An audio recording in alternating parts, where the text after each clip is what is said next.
Hello. Was I live? We are live. Gosh, that was Dutch. That's funny. Um, Everything is flipped. I see myself differently than how I see myself. Wait, let me just figure this out. If you're here, let me know. Say hi in the chat. I am loving that you are here. Um, and I'm here for you. I'm just here to answer questions, to see what you are dealing with at the moment, and to talk about all things fearful avoidant. This is the moment to ask me all the questions, and I will try to answer as many as I can, as I possibly can. How about we just kind of move away from the very messy closet and I just sit here so I have better light too. It's getting dark so much earlier here now, so it is starting to already kind of get dark now. So that's always a challenge with the lighting. Also, let me know where you're from. I would love to know. I love that we have such an international community here at Healing the Fearful Avoidant. And I love hearing where you're from. Okay, so wait. Bianca is here. Hello. You already asked some questions. I will get back to that. Ilse is there. Hello, Ilse. Tess is here. You're new here. Welcome. Andrew is here from California. Yay. The Truth Within is here. D1996 is here.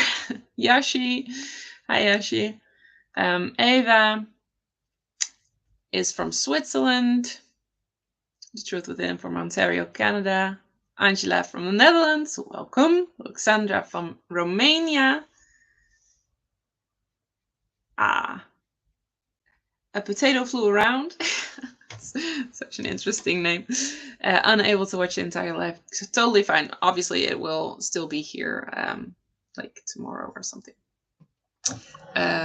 It will be on my channel, I mean. Hi from Kenya, Montana, USA. All right. I already see some questions coming in, so we're just going to dive in. I love that you're here.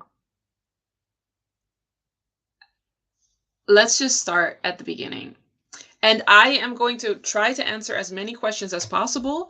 But if there are a lot of questions, I will try to answer one question per person. I think you know why.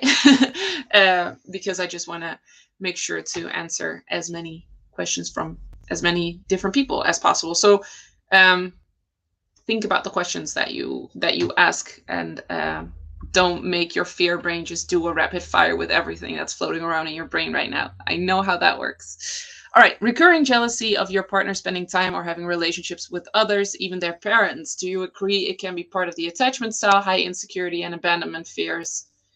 I've noticed an enmeshed relationship between me and my mom. I usually am very scared to lose her or leave her, and it affects my relationship. Did you ever come across this? Absolutely. And this definitely can have to do, or I think pretty much always has to do, with your attachment style, because it says something about how you're wired to relate to others. And when you have an enmeshed relationship, it is very good that you already kind of know that or are aware of that with your mom. It totally makes sense that you're very jealous of your partner spending time or having a relationship with other people, because that is then a threat to your fear brain. Because when you're enmeshed with somebody, you don't have that safe anchor in yourself. And so that other person kind of becomes your safety. And so you want to have all of them to feel whole yourself.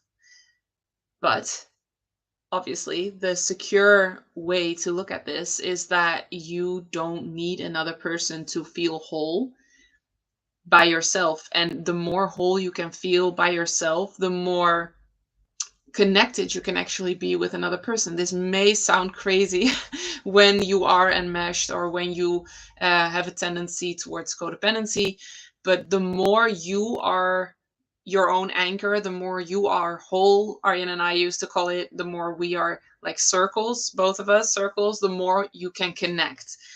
Because when you are not whole by yourself, um, you are trying to get things from the other person, from your partner, to make you feel whole. And so the relationship isn't pure reciprocation and connection. It becomes wanting to get something from them. And that's not bad. It's not a bad thing. It's just the way you were brought up, the way you were wired, the way you learned how to get some of your needs met. And enmeshment can make you feel like you kind of lost yourself. And so getting that self back, and connecting from a place of wholeness, is usually the way that um, that jealousy just will go away, because you are very well aware that it is so natural and healthy to have relationships with different people in your life, and that your partner having a relationship with other friends and his parents, that's not a threat to you.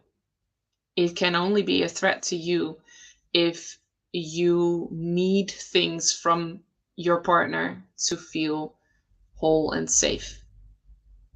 Does that make sense? For everybody. I mean, I answer these questions obviously for you as the individual, and I know that we're all in the same boat here. We're all in the fearful avoidant boat. So please let me know whenever I answer a question if that's useful, if it's clear, if you have other questions surrounding that. All right, the next question.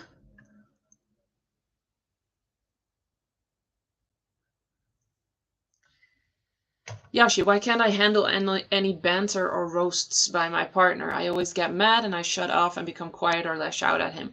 When you have negative associations or trauma around judgment, it is so very logical that banter or roasts feel very personal, and your fear brain takes them personal, because when you were younger, that actually had consequences. When people would make comments like that, that would break something in the security that you felt in that connection to a person that was supposed to take care of you. And so then that feels so unsafe.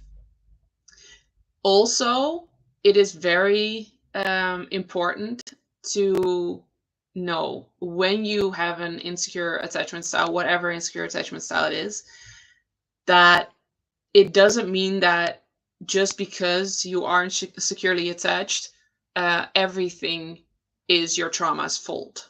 And what I mean by that is, when somebody roasts you, the word roast for me is not necessarily a positive. So I know there's this whole culture around roasting, and it's supposed to be funny and everything. And if you willingly choose to step into like an arena, I know there are TV shows all around roasting other people, and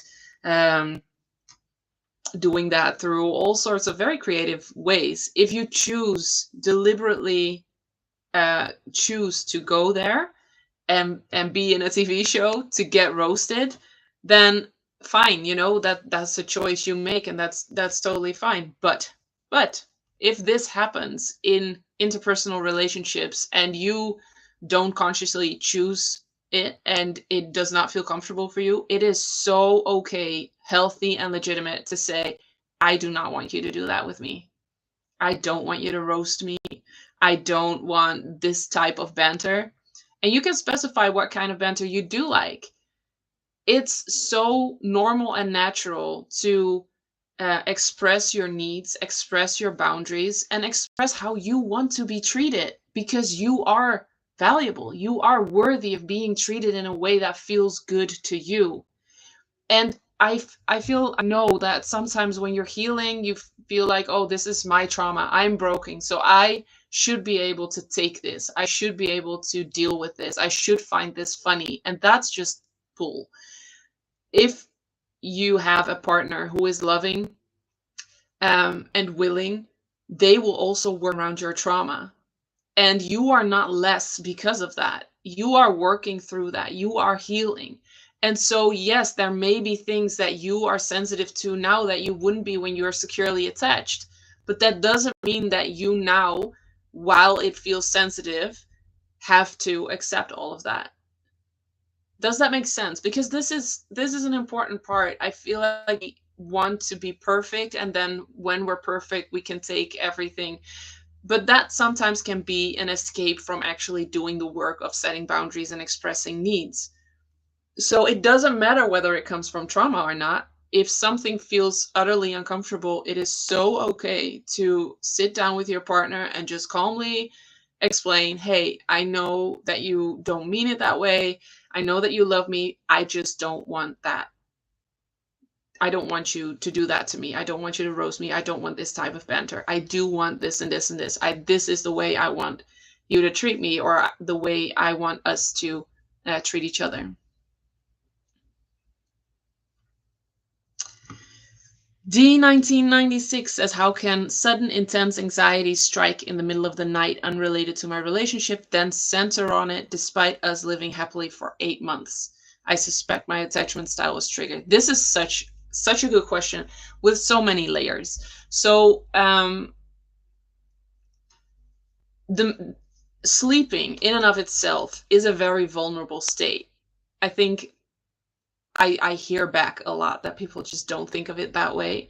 But getting into a bed and completely shutting your body down for 8 hours or however long you sleep is very scary to a fear brain that is just trained to always be on and hyper vigilant. When you're sleeping, you are not aware. When you're sleeping, you're not paying attention. When you're sleeping, you can't see threat coming. And that's what your fear brain wants you to do 24/7. That's what you were trained for, to always be aware, always be on, never completely relax. So it makes so much sense that so many fearful avoidants have trouble sleeping. Sometimes it just flips the complete opposite way, and sleep is like your best friend and almost like an escape. But a lot of fearful avoidants struggle with sleep in some way or another.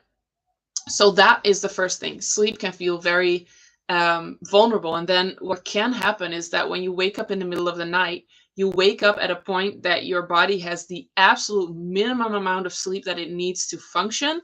And then your fear brain is like, okay, time to be aware again. And I had this for a while after my daughter was born. I became a mom. I had such an extra layer of responsibility, which I felt like a huge pressure. I wanted to do everything perfectly. My husband wasn't doing very well at that moment, Aryan. And so I felt like I had to be even more aware. I had to be even more on and hyper vigilant. And so my body would just wake up after about 3 or 4 hours of sleep, because that was the bare minimum amount that I would need to barely function. And then it would be on and like ruminate about things, or find things that could go wrong or that I could plan differently. So it took quite some healing and some releasing to be able to let that go and actually sleep and surrender to sleep. So that's two things. Then the third thing is that hormones have a lot to do with how you feel, your mood, feelings of depression, feelings of anxiety can be just almost completely caused by hormonal imbalances. And I don't know everything about this. I'm not a hormone expert, but I know enough because of it having an effect on the fearful avoidant attachment style, to say that it can be that there is a hormonal imbalance that wakes you up in the middle of the night and makes you feel like there is stress, or that you feel anxious. So it could be that it makes your heart race. It could be that there's just a physical sensation that you relate to stress, and therefore your fear brain starts to find something that is wrong. And you specifically said that you have anxiety, it's unrelated to your relationship, and then it centers on it. And this happens a lot. And what happens is that your fear brain may not be able to cope with the thing that it originally centered on. So it may be you have stress at work. You're afraid you're going to lose your job. I don't know. And that's just hypothetically. And then you wake up and you don't feel like you have any power over that. You feel powerless in that. Then what your fear brain does is it finds something else that it can actually have an influence on or have control over, because your fear brain is always looking for control. And so when something feels overwhelming, the state of the world, whatever it may be, wars, then it might just find something in your life that it feels like it does have control over. And actually, the more important your relationship is to you, the more it will pick that. So that is the what feels like it's mean, but it's just a logical way, because your fear brain just wants to help you. And having those doubts and having those intense obsessions about your relationship and whether it's perfect or whether you have to break up and all those questions, that can come from protection. So it's a protection mechanism and it's a coping mechanism. So the protection mechanism is having those doubts and centering on your relationship and whether it is good or perfect or not, will allow you to not surrender to the relationship until you know that it is perfect. It never is going to be perfect. So that's just a whole different story. I'm actually gonna write it down as a video topic, doubt as a protection mechanism, because it's such an interesting protection mechanism. When I figured this out, that doubts were actually protecting me from something, it was like, oh, that helped me so much to be able to release them. But then also doubts and obsessing can be a coping mechanism for dealing with fear, dealing with feelings that you're just not used to processing. So those are, I think we're already at the fourth reason of why you suddenly in the middle of the night can wake up and then centering on your relationship. Is that a good enough explanation? Let me know. A potato flew around, said, I'm wondering where that name came from, where your handle came from. There's probably a story around that. I was wondering if you had any advice to help reconnect in a long distance relationship. Well, that's a very broad question, and I think you mean, and that's how I'm going to answer it, I think you mean how to reconnect when you see each other again, right? Am I saying that right? So after not seeing each other for a while, then you see each other, and then it's so logical that there's some reconnecting that you want to do. So I did a video about this, didn't I? Quite recently, about long distance relationships. Or didn't I? Did I just write it down as an idea? I don't know anymore. Let me check. Long. Yeah, no, that's one I'm still going to do. So I will definitely go into this further. But help reconnect. You can connect while you're not together by writing letters. That's what Art and I used to do also sometimes. Just writing our feelings down. There are so many ways. I mean, you can go into that, but you can just Google ways to connect during a long distance relationship. So let's just talk about what it would be like for a fearful avoidant to reconnect. First of all, connection is scary for the fearful avoidant, where the anxious preoccupied has a fear of abandonment, the dismissive avoidant has a fear of commitment, the fearful avoidant has a fear of connection. So anything around connection, it's so logical that would feel scary. And knowing that when you go visit your partner will already help, because take the pressure off. so many fearful avoidants when they have a long distance relationship. When you go see your partner, you're like, I have to feel in love, I have to feel this, I have to miss them, the sex has to be amazing, I have to be wanting sex immediately, I have to feel all these things, it has to be amazing, the time that we spend together, I have to enjoy every minute of it. And that's just, come on, you're human. Your partner is human. Of course, when you see each other, it can be fun. It's completely allowed to be fun, but it's never, nothing is ever 100% of the time intense fun. And I know that that's what the fearful avoidant wants, because you put feelings on a pedestal. You want everything to feel intense and happy 100% of the time, because that brings a sense of safety. But that just comes from not being able to deal with any quote unquote negative feelings, and allowing feelings to be there and processing feelings. As soon as you learn that, as soon as you allow feelings to just be there, and know how to process them and not be scared of them, you won't put this much pressure on yourself to connect. And um, all of that will just happen way more naturally. Um, yeah, I'm just thinking the question is quite broad, so I'm hoping that this is kind of like what you were looking for, or that this was the problem that you had. If not, let me know. How do you convince yourself to be in the present moment instead of doing compulsion, worrying, etc.? ROCD. Roxandra is asking this. That's a good question, because that means you already are aware of the ROCD cycle somewhat. So that means that you're triggered, you feel anxiety, and then to relieve that anxiety or any other feeling, you go into a compulsion. And then you find temporary relief, you get triggered again, and that whole cycle kind of continues and continues and continues.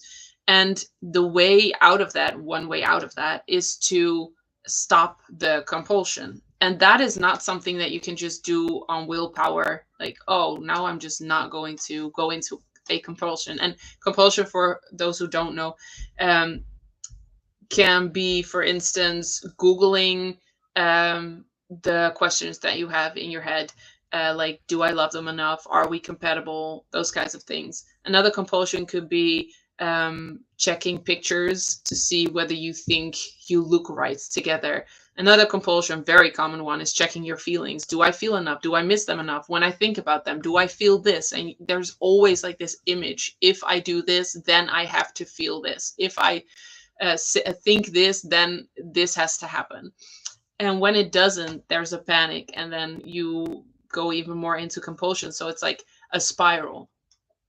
So the quickest way out of this, which is pretty much always also the hardest way, is to allow the feeling of unease and anxiety to be there.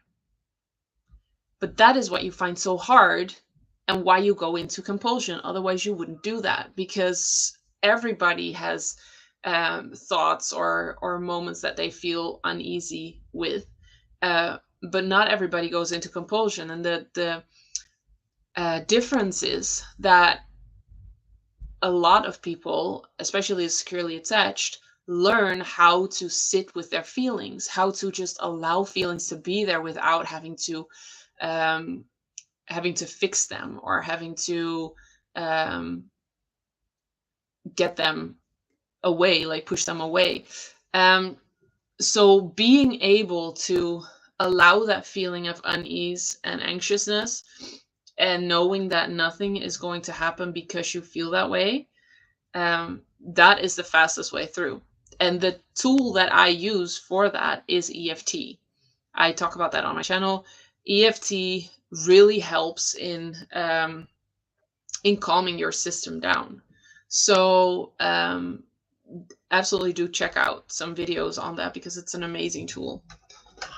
I am not happy with the lighting, because I feel like you can only see half of my face. I'm going to try something. Is this better? Is this like way too much light? we're still working on the studio. It's not really coming together as much as I'd want to, but there will be a studio. Okay, I feel like this is a lot light, but it's better than it was. Correct me if I'm wrong. What does it mean when you're afraid that people will reject your partner's appearance? I feel ashamed very quickly, and I also have this with him too. So when you're, also this is very common, by the way, when you are afraid of what other people will think of your partner, whether it's appearance or whether you are afraid your partner isn't popular enough or funny enough, like it could be any kind of characteristic, that almost always ties back to what you were criticized about when you were younger. So this tells me that there's a very high chance that one of your parents was probably critical with your appearance, with what you were wearing, the way you looked, whatever it was. Because that is the only, pretty much the only way that this mechanism develops. And our partner choice for romantic relationships, we sometimes identify with that so much that we feel like they have to be perfect too. So whenever you have this, you probably also have perfectionism towards yourself, whether it's only appearance-wise or just all across the board. You feel like your partner has to be perfect too. You have found a way to kind of navigate this world in a way that you think you will be accepted. And when you had a lot of judgments and criticisms when you were younger, it feels very scary if your partner is different than what you have fought so hard for to create in yourself as a way to be that is hopefully accepted by everyone in the world. And it is amazing that your partner doesn't doesn't adhere to your standards or isn't that perfect person, because that will allow you to see your triggers, experience your triggers, and then heal them. Because a life without those triggers, a life where you know that it just does not matter what somebody looks like, if somebody is funny or not, if somebody is always perfect or not, is such a much calmer and loving way of living than having a partner who is perfect appearance-wise or any other way.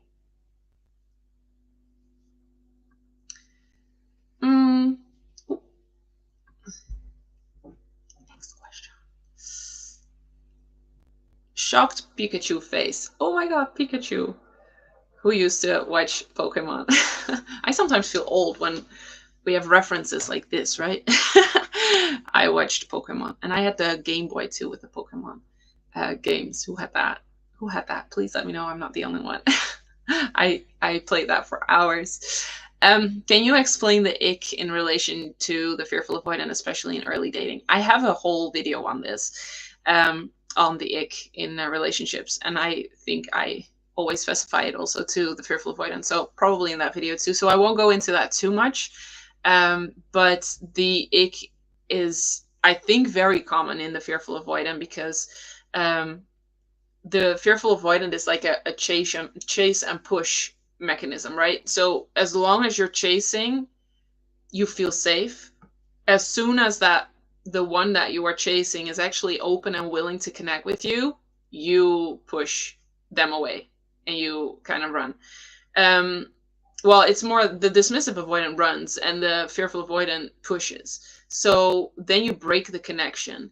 And in order to break the connection and push them away, you have to have a reason to push them away. And that is where the ick comes in. So what you see is that as long as you're not quite sure what the other person thinks of you, you're fine and you think they're fabulous. And then as soon as you know that person is like committed and all in and likes you, all of a sudden you don't have respect for them anymore. All of a sudden you're finding flaws with them and finding fault with them. So the ick is also just a protection mechanism, and it is definitely something that you can grow over. I had somebody commented on a video that there was a Netflix series about this, and I think it was the one Nobody Wants This, so I started watching it. But I have a 6-month-old baby and a 4-year-old toddler. I don't have a lot of time to watch series, so I didn't get very far, but I am very curious to see how that, like, the ick plays out, and then what I understood from the comment is that they actually get over that and then continue the relationship. And I love that. I am so here for series and TV shows that actually portray real relationships and show what it takes to really create a loving relationship, and that you can actually, get past the ache. Very interesting. Asia, have you ever talked about sexual attraction and fearful avoidance? My boyfriend and I have moved in together, and for some reason I'm not as interested as before, and I'm wondering if we need to break up. Okay, well, that escalated quickly. And this is what the fear brain does, right? It's like, this is how it should be, and otherwise I'm going to break up. It's like very black and white, which is very telling of that your fear brain is talking. So it's not like, I'm not as interested as before and I'm wondering what I can do about that. It's, I'm not as interested as before, and so do we need to break up? It's like one or the other. It has to be perfect. I have to want him all the time, or we need to break up. And there's like a million possibilities in between that. So you have moved in together and now you're not as interested as before. That is so common. Having a relationship and sexual attraction is different when you're not living together as when you're living together. Does that mean that you just have to accept that this is how it is and now you're just not going to be as interested for the rest of your life? No, it just means that you have to grow into a new level of sexual attraction and connection. So there's so many books about this. I think Esther Perel talks about this too in Mating in Captivity. It's a very normal and common thing. I don't completely agree with her that you have to always make sure that it's there's some sort of tension or something. That's what she says, and I was like, no, that's not. I don't agree with that. But a lot of what she says is very interesting around this. That when you live together, it makes total sense that the sexual attraction that you initially had fades and a new kind of sexual connection, I would say, enters. And fostering sexual connection while living together and seeing everything, from each other, that just takes different skills. And it says nothing about your relationship. It's a sign, a trigger that you have to grow into a new level. And I think John and Julie Gottman, who are just amazing, have a lot around this too. And it can be very small things, but I think why this happens to fearful avoidance a lot, that you kind of lose interest the more you spend time together, is because we're afraid of connection. And connection is the opening and the starting point of lifelong sexual attraction and passion. So we're all just kind of indoctrinated and wired to think that, passion is when there's a lot of drama and there's a lot of fights and just very intense feelings, and that's how you have passion for the rest of your life. And that's just not true. Research shows, and that is research done by John Gottman, shows that when you fight, it's actually destructive. And the couples that fight, even if it's passionately and intensely and they have amazing makeup sex after, in about 7 years, they are very likely to divorce. The way to get lifelong passion is, do you know it? The basis for lifelong passion is friendship. Which sounds crazy, right? If you grew up in the 90s and the 2000s with all the movies that came out that never, ever, ever, ever said this, and made you feel like if you picked the safe choice that you were just settling and you would never be happy, which is just complete bullshit. And I can just talk about that for hours, as you probably know. But friendship, connection, and intimacy is the opening to sexual connection, which is just a lifelong thing that you can grow and you can deepen, and that's amazing. But connection is scary for fearful avoidance. And so that just takes healing. It just makes it a little bit harder to make that transition from sexual attraction when you're not living together to that basis of sexual connection. Okay, Is all of this valuable? Let me know. Let me know. If you're watching this, I'm gonna go back and answer the next question by Paula. But first, just let me know if this is valuable.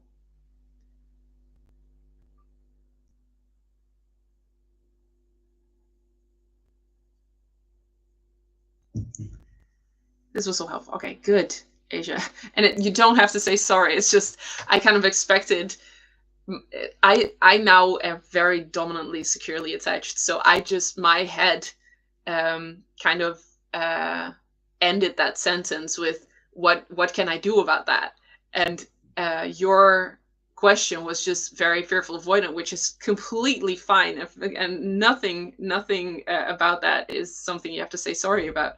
It was just yeah, interesting to see how when you change your attachment style, other prompts kind of come up, if you understand what I mean. Okay, I'm just gonna assume that this is valuable for you. And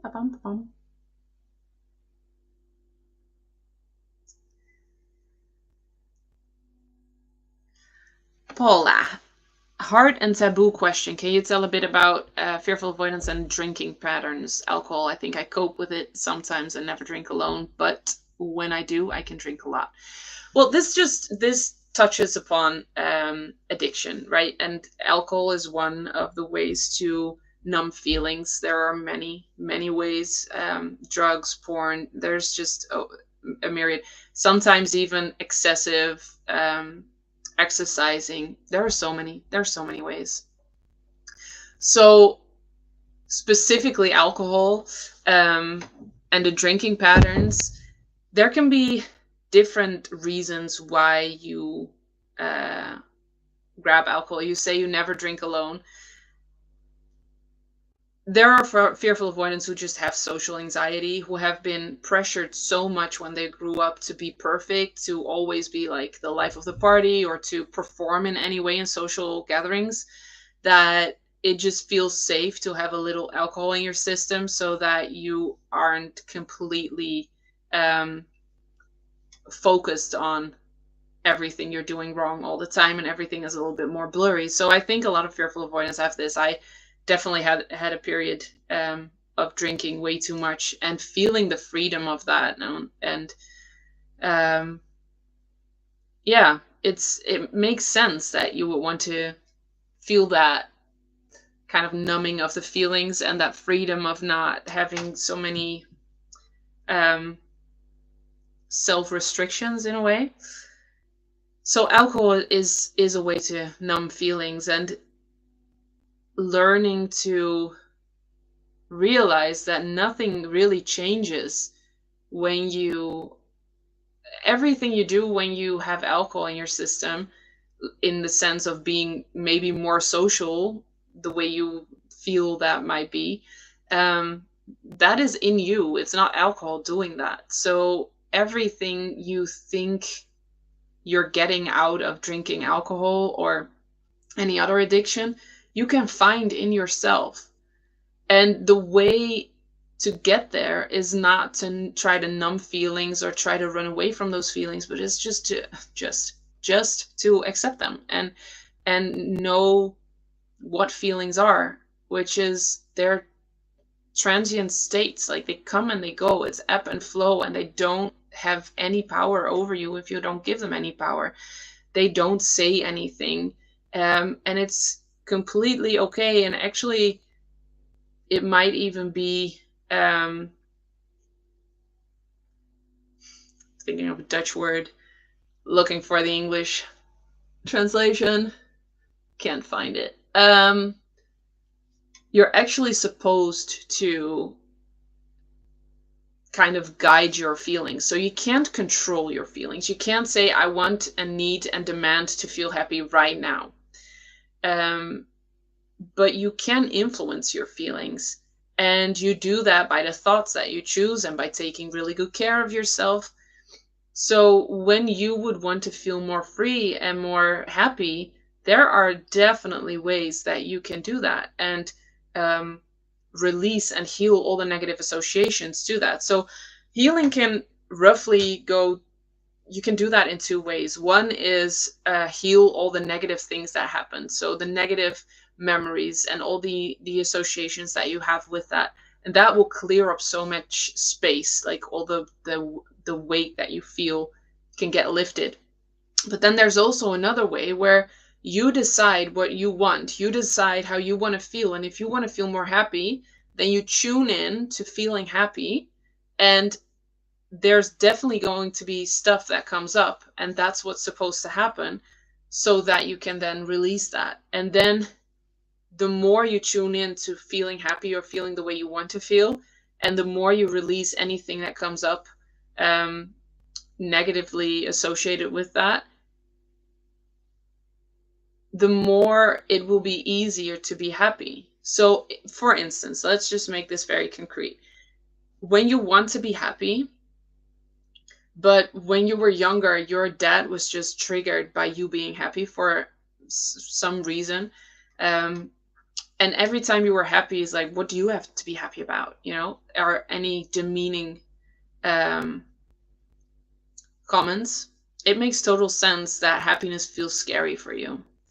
When your mother or father thought that the only way you would learn is by you feeling awful about yourself, you will create a life where you just feel awful about yourself all the time, because you feel like if you don't do anything, you don't amount to anything, you're not good enough. So that is just a system, which is also a very interesting topic, by the way. I'm writing that down too. You always inspire me for new topics.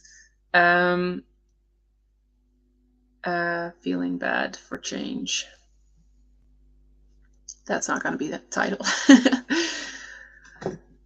So when you then tune in to feeling happy, all those negative associations come back. Maybe not the very specific memories of your dad saying, what do you have to be happy about? But that feeling like, oh, I'm not supposed to be happy. This is not safe. I'm not allowed to be happy. I shouldn't be happy. And then when you heal those with EFT or with any other healing modality, it becomes more and more natural to feel happy. And it will feel more and more safe to be happy.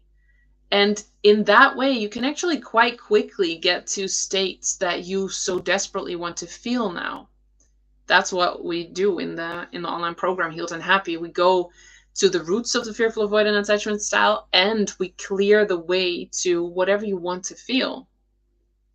Feeling good, feeling happy, feeling at ease, feeling content, feeling in love. Any feeling you have is available to you. How does that feel? Any feeling that you want to have is available to you, because we are designed to feel any and every feeling on the spectrum. And just because we were brought up in a way, we are scared of some feelings and we want to feel other feelings, but we're actually quite scared to feel those too, because of the negative associations around that. But any feeling that you want to feel is a possibility for you when you heal the negative associations surrounding that. I hope that helps. Liv says, hi Pauline, I was wondering if not being the easiest expressing affection verbally could be a personality trait rather than avoidant behavior. Thank you for your time. Good question. It can be a trait. It can be trained. So what was expressing affection like when you were younger? Was that something your family did? Was that something that felt safe, that felt positive? A lot of it has to do with the negative associations surrounding certain things from our childhood. So it could be a trait, and it could also be something that was trained. Either is fine. Either is fine. You don't have to be a certain way. So if it is something that you would wish to have, it is something that you can train, even if it is a trait. But if it is something that is just making you feel like you're not good enough by somebody else or by yourself, it is worth to know that there are so many ways to express affection. There's not one way, and all ways are fine. If you are in a relationship with somebody that has that love language of expressing affection verbally, then it's just a matter of learning how to speak their language. Just as if you were English and they were Chinese, you would want to speak some Chinese to be able to speak in their native language, right? So that's just then what it is. And that is hard for you, even if it is a personality trait. That's okay. Like, you're not a bad person because of that. It's just something that you train, something that you practice. Nicole says, sending so much love, Pauline. Wonderful to see you. Wonderful that you're here. My partner and I both have ROCD, and we are still struggling with sex, which is so completely logical that that would be a struggle. There's such an obsession over lack of attraction, and we just don't know how to move through it. Yeah, okay. So the more you want something, okay, this is like such a core truth to the fearful avoidant. The more you want something, the more you are scared of it. So the more you want to feel attraction, the more you are scared of what will happen when that attraction is there, which is connection. Because when you and your partner both would feel insane attraction, there would be a lot of connection. And that is just not something that you can carry or that you can hold space for right now. So when you heal your fears and pain and wounds around connection and tune into, okay, what if we would be very attracted to each other? What would happen then that my fear brain is scared of? That will be so insightful for you. Just close your eyes and just tune into feeling insanely attracted to your partner. And anything can come up. It can be the fear of connection, which is a lot of times that, at least a part of it. It can be, well, when we're very attracted to each other and we just have an amazing relationship and we have sex all the time, they are not going to take my needs seriously anymore. And your fear brain is just very creative. It can come up with just the most random things. So just be open to what you feel and what you hear when you imagine being insanely attracted to your partner. But I will pretty much guarantee you, I always try to kind of stay away from this, but I think I can safely say it now, that when you want something really bad, you're very scared of getting that same thing because of an association that you have with it. So there's just something that scares the shit out of your fear brain when it comes to being attracted to each other. And then it is so much easier to want attraction badly and feel so bad about not being attracted to each other than that it is to actually have that attraction, because that would mean connection, or that would mean actually expressing your emotions, or that would mean whatever your fear brain is scared of. Patty is here from Ohio. Welcome, Patty. Ilse says, where does aversion stem from? Good question. Also a broad question, because aversion can be many things and there can be many causes of aversion. But it can be that you see a trait that was not accepted in you, that you don't accept in yourself because of your childhood. And then you feel aversion because somebody else is portraying that trait that you are kind of denying in yourself. That could be one of the reasons you feel aversion. Another is that you're scared of connection. Here we go again. And therefore, that feeling of aversion is actually kind of saving you, protecting you. Aversion, especially in the dismissive avoidant, can also be a protection from the fear of failure. So dismissive avoidants are usually very afraid to fail, to not live up to expectations. And then when you feel aversion, then that just feels safe, because then you don't have to do anything. You have a reason not to do anything. Aversion can also come from being brought up very critical and judgmental.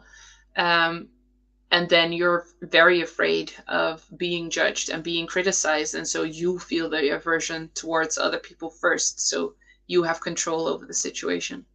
Those are just 4 causes.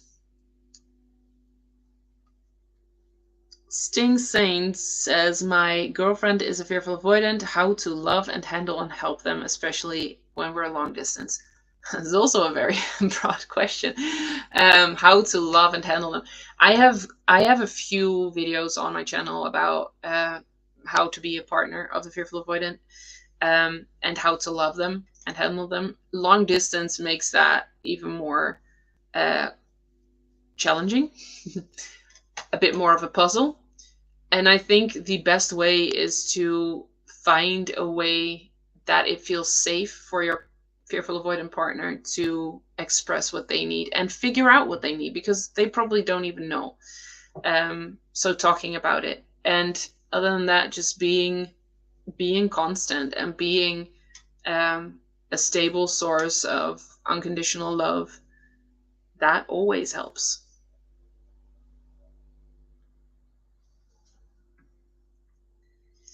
Ava says, can you talk about the fear of losing all healing progress or it only being temporary? I notice that this is a big trigger for doubts and obsession for me. So you are afraid that you will work very hard at healing and then all of that gets erased and then you go back and start over. I think I actually had this fear now that I'm saying it out loud. But the truth is, whatever you heal, you heal. And that cannot be lost, ever. So it can feel like you have like, how do you say that? You fall back into old patterns. You will have that from time to time. But that doesn't mean that everything that you healed, that you've lost that. It's just that you were triggered again and you fell back to old patterns. And after a while, and I say a while was about 5 or 6 years, when I realized, wait, every time I'm triggered, I fall back and then I go into this like self-pity party where I say, oh, this is so hard, and why don't I heal, and why don't I feel good, and why is this not working for me? Everybody else is happy and I'm not. And that is very logical and totally okay. It's not a bad thing, but it is victimhood, and that is designed to keep you powerless. So that is your fear brain bringing you back to a powerless, fearful state, because that feels more safe. Fearful avoidant usually is very scared of feeling powerful, and healing brings you towards power. And when you're scared of that, when there's negative associations around that, it will bring you back down to feeling powerless and all of the other coping mechanisms. But once I figured that out, I saw that being triggered and being back in such a dynamic was actually a blessing in a way, because then I got to release and heal even more triggers. So even now I don't get triggered a lot, and I like rarely, and if I get triggered, it's like a 100th of the feeling that it used to be.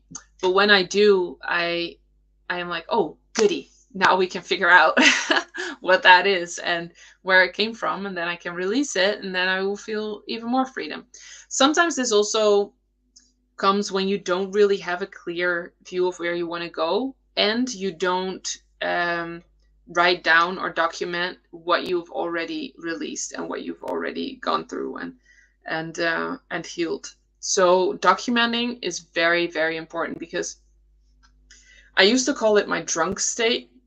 I used to have this feeling that there was like this sober state and a drunk state. And when I was sober, I could see perspective. I could see that my relationship with my now husband was actually quite good, and that I had made progress. And then when I was in a drunk state, which was, I was triggered and I was in a crash state, I would feel like I didn't make any progress at all. I was just fooling myself. I was just being weak, not breaking up with him. And so I started writing down things when I was in my sober state to kind of convince my drunk state self that I was actually not seeing things straight.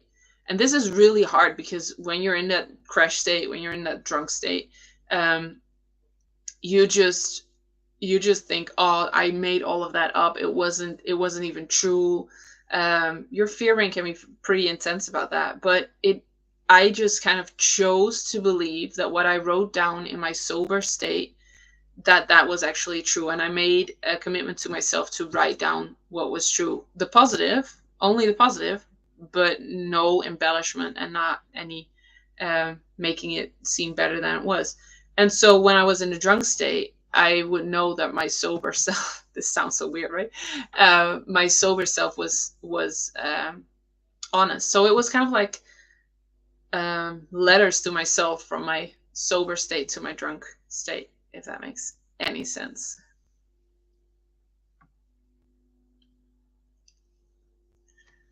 The Palantir says, hi, Pauline. In your journey of healing fearful, avoidant attachment, did you ever struggle with feelings of despair? The fear that fearful, avoidant attachment will lead to a lifetime of loneliness. No, never. It was so easy. No, it's just, I get these questions a lot, and I completely understand, because now I am securely attached, and I am healed. I'm not perfect. It's not that I don't get triggered at all anymore, or I don't have any negative feelings, but I am in a completely different place than I was when I was in a crash state of my fearful avoidant attachment style. And so I can totally imagine that you would look at me and think, oh, but she had it probably easier than me because she got out, because she's healed now, because she feels good now. And that just, what that does, what that's designed to do by your fear brain, is to make you different from me. To say, oh, but it was probably easier for her because she didn't feel despair. She didn't feel hopelessness. She didn't feel complete powerlessness. She didn't feel like this was never going to work. She always knew that this was going to work. She always believed in herself. She's always had this power about her. I did not. I absolutely did not. There were so many moments that I was beyond despair, that I was just did not know where to look for any sign of hope. And this was in a time 15 years ago, which is so long ago. It was such a different world back then. When I would Google, I have doubts about my relationship, all that I would find is you have to break up right now and move to the next one. There was just no nuance. There was nothing known about attachment styles, ROCD, crash states, emotional flashbacks, all the things that you can find now on the internet quite easily, were not there. There was nobody that had gone through this and had healed this and was openly talking about it.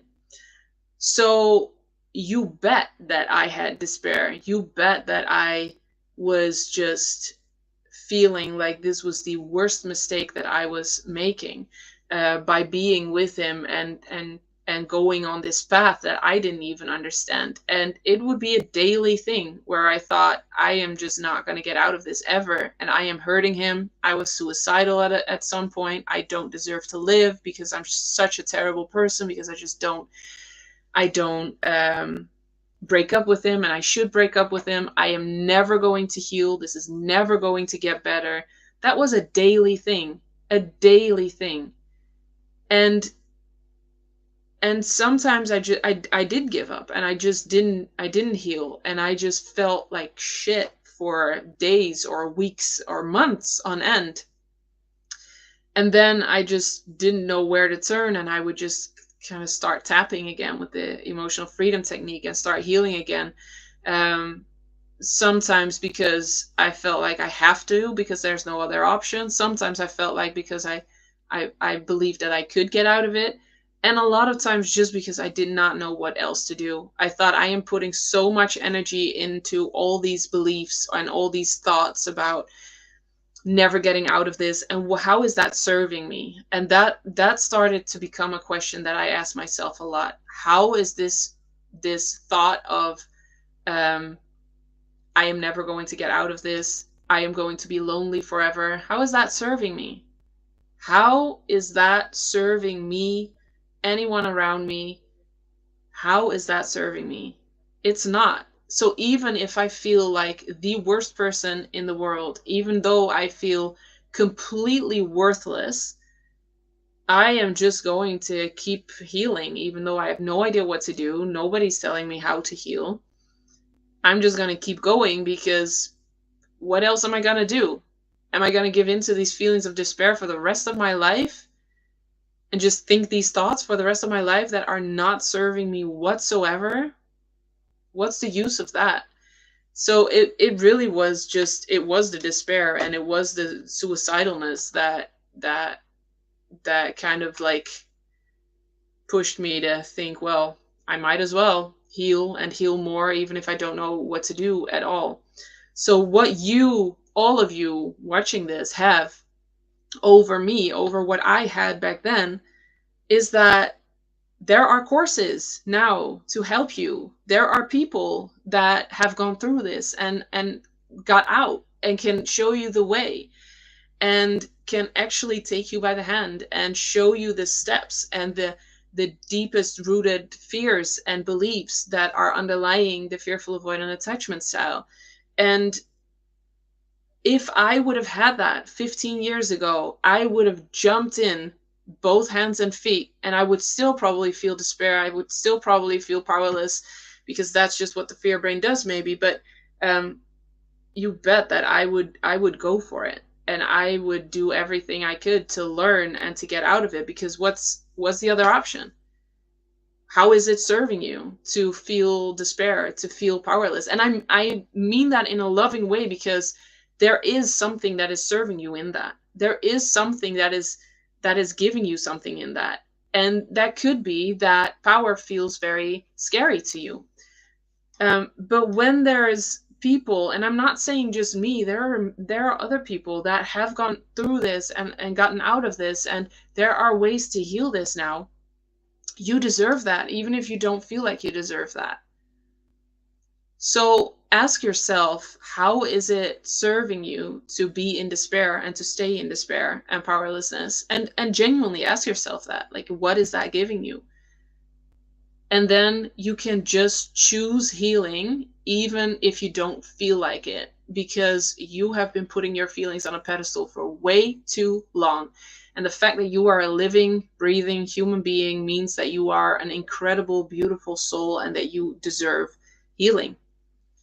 And so you can just choose healing without feeling like it's going to work, without feeling that you deserve it, without feeling like it's going to do anything. You can just choose it. And also, you are no different than me. You really are not any different than me. Any of you watching, in the 8 years that I've done this, that I'm doing this, that I'm helping people heal this, I have never in those 8 years heard a thought or heard a feeling or heard a belief from somebody that I didn't have.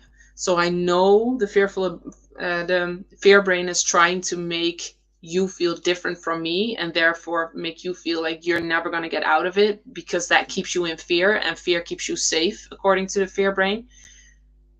But you're not different from me. And so that means you can also be where I am now, which is happy and content and calm 99% of the time.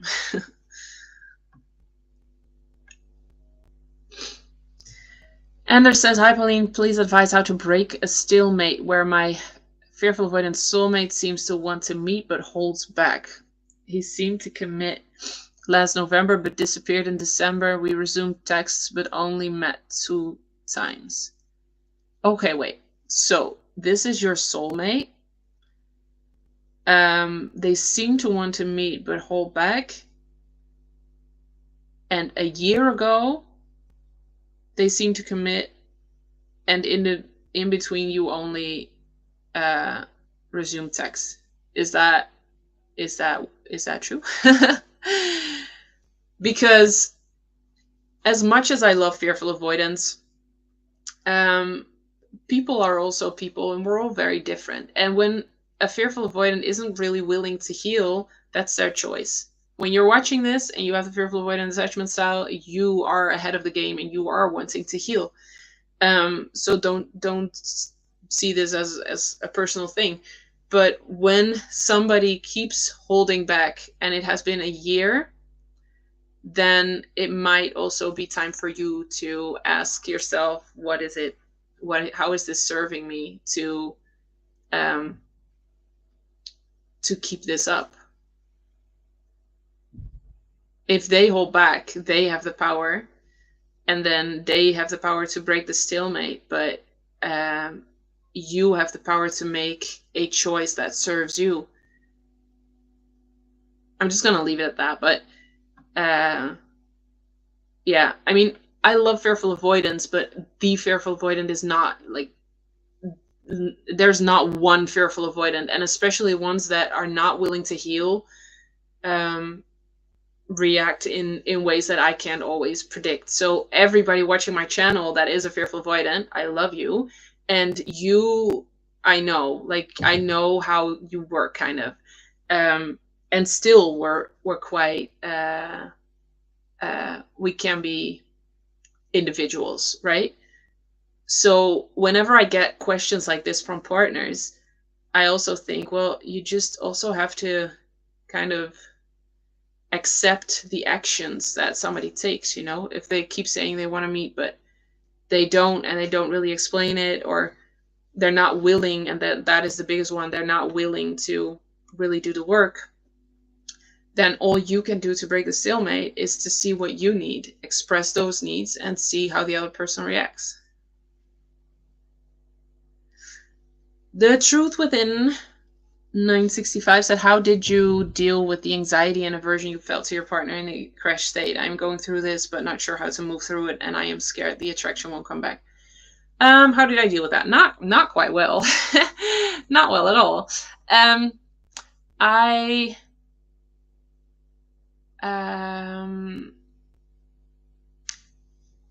So telling you how I dealt with it, I don't know if that's going to serve you very well, because I was just very anxious, and I spoke all the words that were in my head about how I felt aversion and why I felt aversion. So what I would do is not do that, and actually do share that you're struggling, but don't let your fear brain take over the whole situation and explain why you feel aversion or why that other person isn't good enough, because that's not going to solve anything. That's not going to help anything. That's not going to be constructive in any way.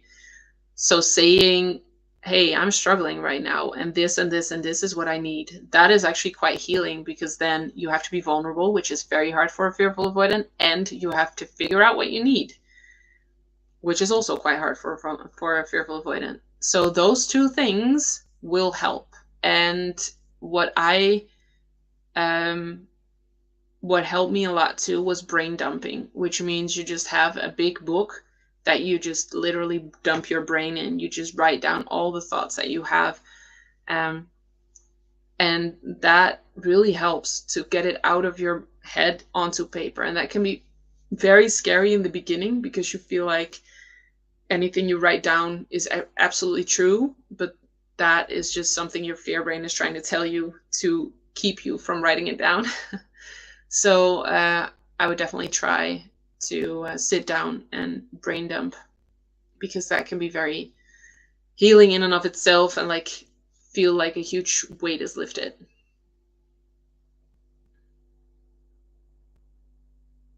Your videos were such a blessing to find and watch when I started experiencing all of this stuff. Oh, that is so good to hear. That is so good to hear. Thank you for being here. Hey, Ellen. Good to chat. Nikki says, have you ever pulled away and gotten distant from your partner in early dating, and what did your partner do? Did he go no contact, say anything to push you away further? What is the best approach? I did pull away. Like I said, I have never encountered anything in these past 8 years that I haven't thought, I haven't done, I haven't felt. So yes, I have pulled away and gotten distant. I would close off if he would say something wrong, which meant he said something that triggered me. I would close off completely, to the point where I couldn't talk, physically could not get words out of my mouth. And that was very confusing for the both of us. And then what we did in the beginning, I thought that that was truth. Like he had done something wrong, so I was legit in what I did. And then I realized, okay, wait, maybe this is more me than him, because it's quite extreme that I just cannot talk.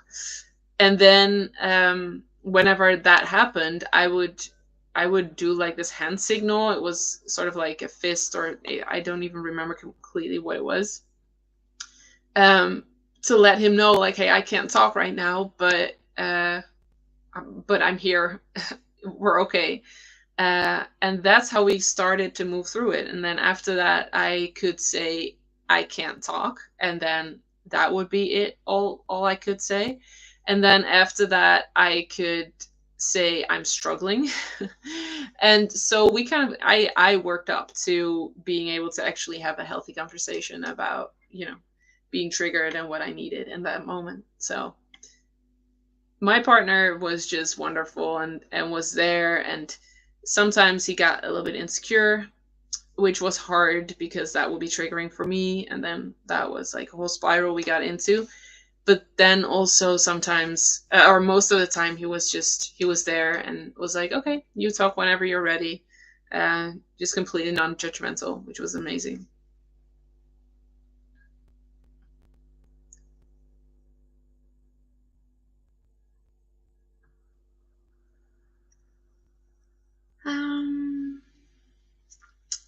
Andrew says, hi, Pauline. I'd love to know more about how you found EFT and how you became comfortable with it. I've been doing your online program, but I find that EFT is still too far into my system. Oh my gosh.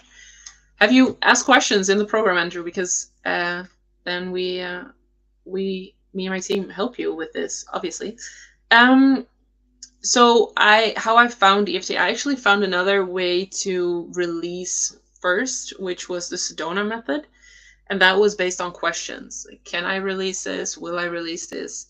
And when? And that was a good system that helped me.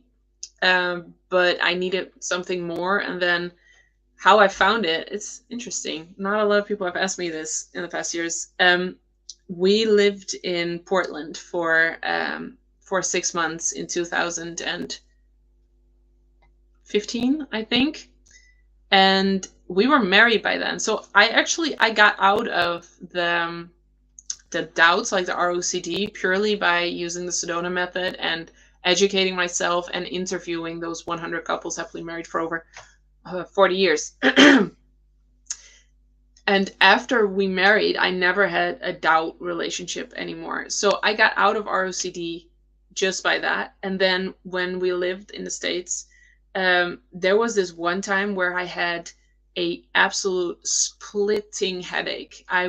We were staying at this house in a basement, and I don't know what it was, if it was the air there or whatever, but I did not feel good in that basement, and that was where the bedroom was.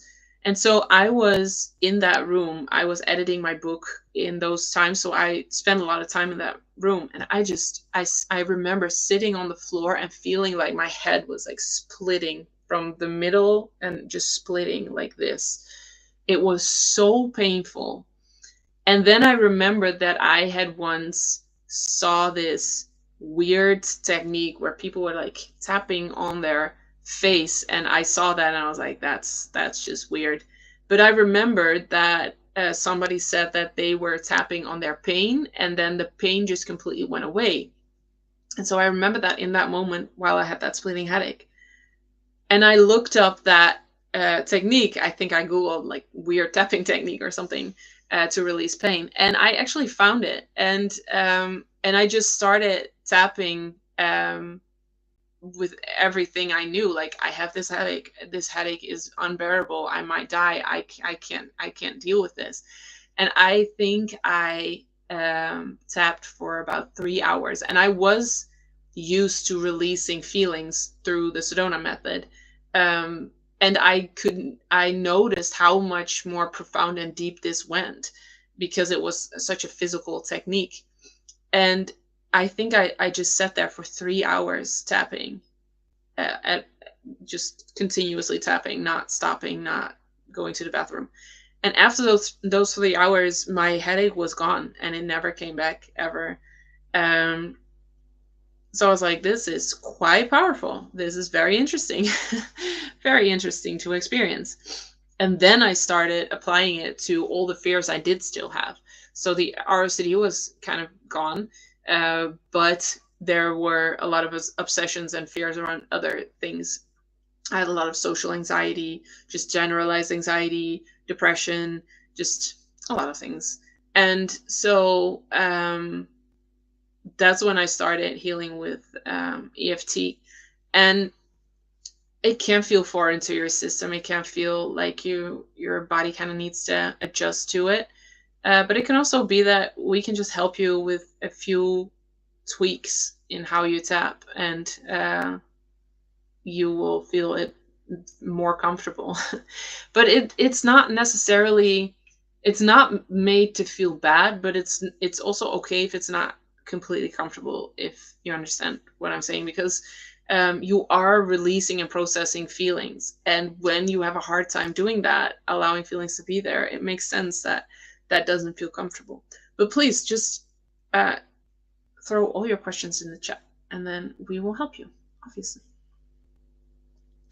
Shital says, can you talk about self-esteem and feeling unworthy? Is it connected to this attachment style? Absolutely. I think the fearful avoidant, out of all the 4 attachment styles, has the lowest self-worth generally, because you were just made to feel so bad as a child. So the dismissive avoidant just kind of blocks all their feelings, but usually has a sense of worth, even if it's completely tied to their performance. That's what happens a lot with the dismissives. And anxious preoccupied can feel worthless, but also has like a basic sense of self-worth because they did experience safe connection at some point, because otherwise they wouldn't be anxious preoccupied, they would be fearful avoidant. So the fearful avoidant usually has a parent or parents that believe that you can't change unless you feel really bad about yourself. And so guess what that does? That will create a child and then a grown-up that will always feel bad about themselves, because they always feel like they're doing something wrong and they have to change. And in order to change, they have to feel bad about themselves. And they're also perfectionists. So that means they're always striving for better. And the way to strive for better is to feeling like crap. So you never really had that experience of feeling worthy just because of who you are and just because you're alive. So yeah, absolutely is self-esteem and feeling unworthy connected to this attachment style. And that's what happens a lot when you fall back, have these backlashes. How do you say that? Terugval in Dutch, but I don't know how you say that in English. I lost the word. But when you fall back into like the old mechanisms, usually what is triggered is feeling unworthy of healing, feeling unworthy of feeling good, feeling unworthy of allowing beautiful things into your life. Yeah.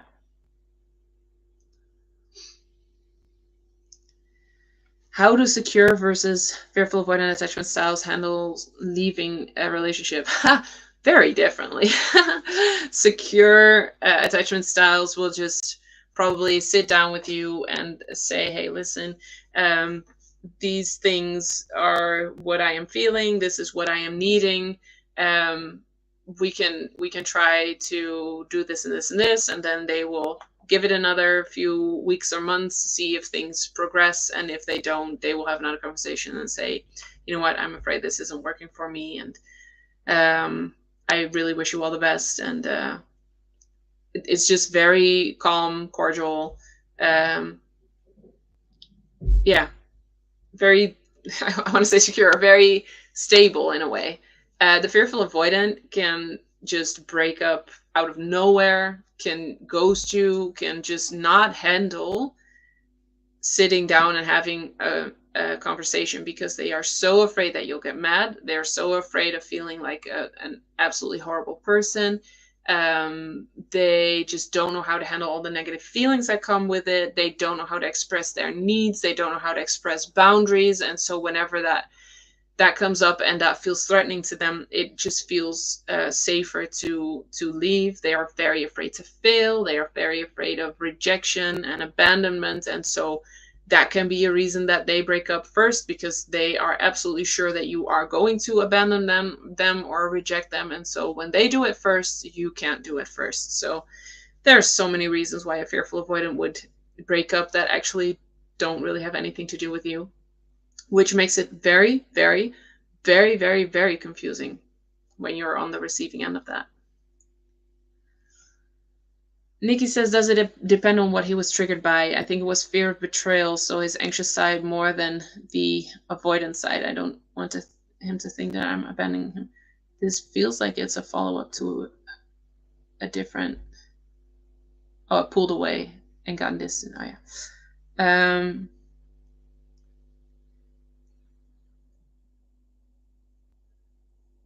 Well, Nikki, I don't know if you're securely attached, but all you can do is work on being secure yourself and then communicating that and reassuring him on a deeper level.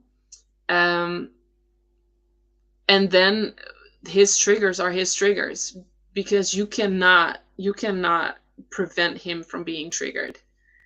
That would make you have to walk a very thin line and almost walk through a minefield, and that's just impossible and not healthy. So all you can do is be there, be loving, and be a healthy communicator. Andrew says your program and videos have been very helpful all the way, so I'm so happy to hear, Andrew. That's so good to hear. Sonia says, my fearful avoidant partner seems to want to be more serious with me. I see it through his behavior and his mom's behavior with me, but he doesn't want to share how serious his plans are with me. It can be confusing. So he has trouble communicating that, but or maybe he has trouble feeling exactly what he wants, or having trouble committing because of a fear of failure. This is just really something that should be open to have a conversation about, without him needing to say exactly how serious he is, but just like you two being together and talking about your relationship and what you both need. Andrew says, dankjewel Pauline, you mentioned writing notes even when not MTG connected. I wrote the last 2 texts on 2 significant anniversary, but I didn't respond. Please advise how to cause connection. That means that you are working really hard and you're not getting anything back. So that just is, I think I'm not the one here to help you with this. Yeah, I would seek help in a different way then from somebody else to help you work through this, because if I remember correctly, you said you had he disappeared last December, and you have sent 2 texts since, and you said he was your soulmate, and now you want to cause connection just purely based on those 2 comments that you wrote. That and I don't know anything else about your situation, so this can absolutely be way too how do you say that, too easily concluded.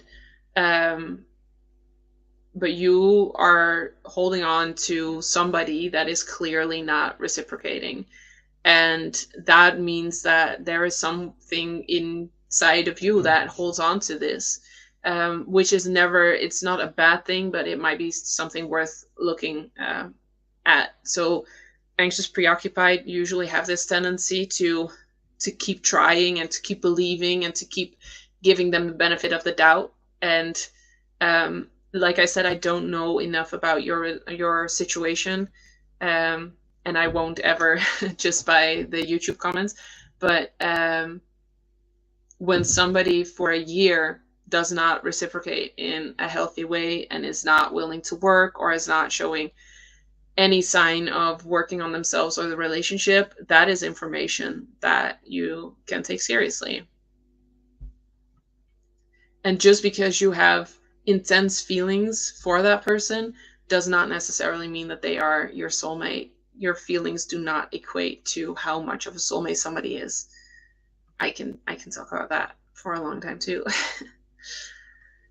Adrian says, can you speak to the nuances or struggles of an FA to FA relationship? My marriage seems hopeless.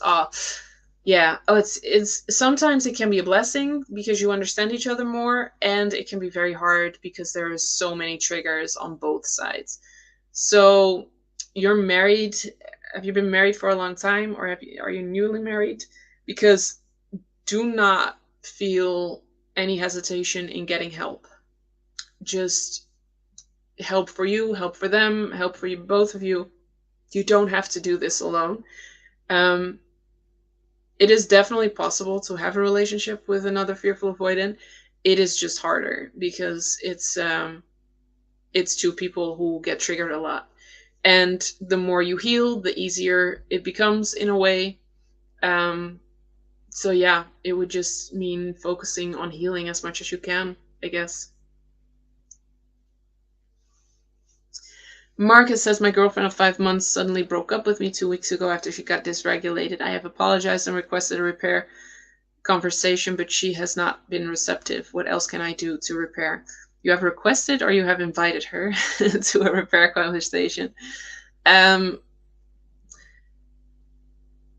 If she breaks up because she got dysregulated, did you actually, looking back on it, can say, oh, I did mess up. Like I did say something that just wasn't fair or wasn't coming, wasn't healthy communication. Then it is repair.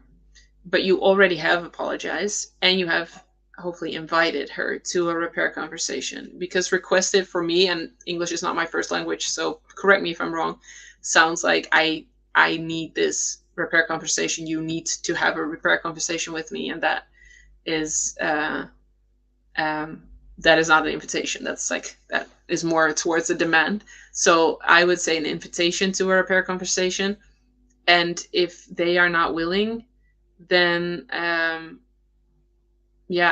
say just wait a little bit more, and then maybe send one more text like, hey, I really want to work through this, and I'm willing to take responsibility and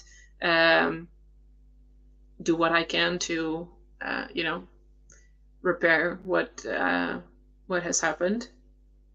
And if she doesn't respond to that, then there's not a lot you can do. You can't force somebody to be with you. Yeah. Okay.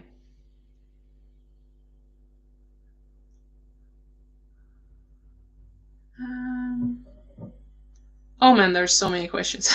I thought like the how do you say this? Like the little thing on the side was like not going up anymore. So I was like, oh, we're getting to the end. We're not getting to the end. So then I will have to just stop at some point, because we've already been going an hour and a half.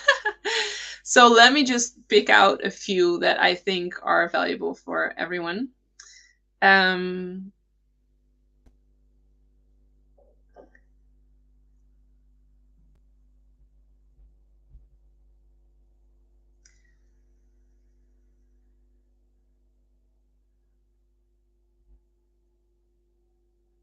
There's a lot of partners of fearful avoidance. That's interesting.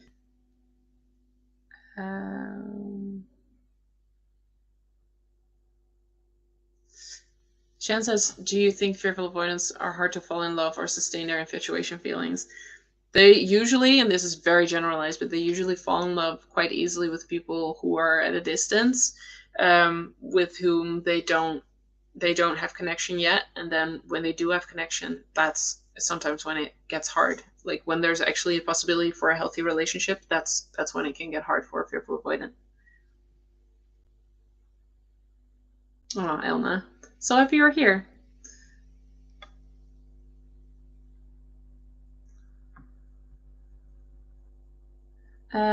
Tommy says I have S's earlier, but I always fear I will be cheated on. Like whenever I need my husband, he won't be there for me. Is it a part of fearful avoidance?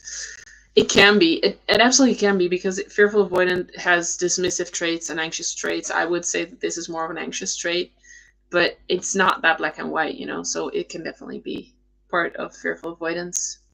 Usually fearful avoidants are more scared of cheating themselves, like they would be the ones cheating in the future, because there's such a high level of not trusting yourself for the fearful avoidant. And anxious, preoccupied is usually more afraid of other people abandoning them.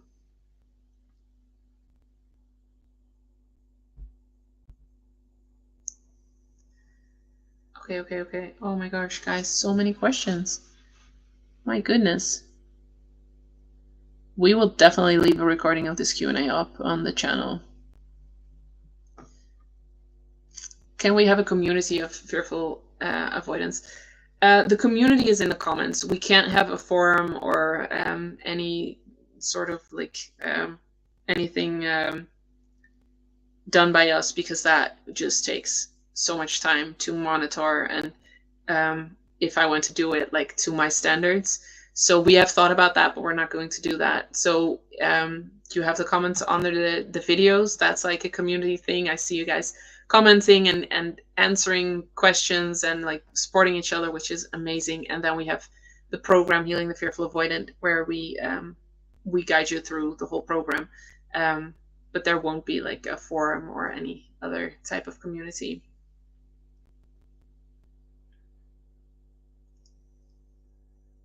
Abigail says, can you talk about our obsession for passion and feeling profoundly bored in our relationship, wanting more intense emotions? That's such a good question. I will answer that really quickly. The fearful avoidant is the insecure attachment style that puts feelings on pedestals. Like, you just want the more intense, the better, because intense feelings feel safe. The more intense, the more safe it feels, the more security you have. That's what it feels like. But that's also because your body was just wired for intense emotions, because most fearful avoidants had a parent that was quick to anger, and also got angry without knowing when that would happen. And so that does a lot with your nervous system. And so your body is kind of addicted to that rush of adrenaline and dopamine and cortisol, the stress reactions. So yeah, maybe dopamine, not always. But yeah, that makes sense. What I'm going to do with all these questions that I can't answer now, I'm going to go through them, and I'm going to write the ones that I think are valuable for everybody down as video topics, because I am going to make a lot more video topics. Did you have OCD other than ROCD? I had pretty much all subtypes of pure OCD, so that means the thought forms of OCD. So HOCD, homosexuality, POCD, pedophilia, harm OCD, moral OCD, just all the sub OCDs. Okay, dear ones, I have to go because it is actually almost dinner time here in the Netherlands. And like I said, I am going to go through these comments and see